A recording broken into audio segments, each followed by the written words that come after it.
નમસ્તે, મારું નામ રાઠોડ જાનવી પરેશભાઈ છે. હું ધોરણ 6 માં અભ્યાસ કરું છું.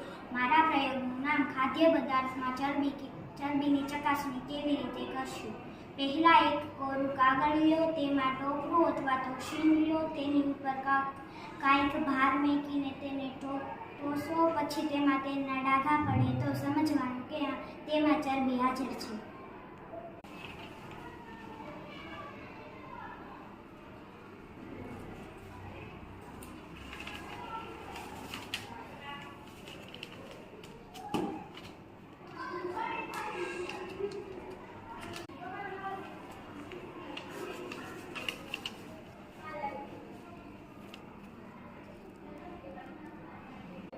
અહીં તમે જોઈ શકો છો કે ટોપરું નાખીને કાગળ પર તેલના ડાઘા પડ્યા એટલે તેમાં ચરબી હાજર છે.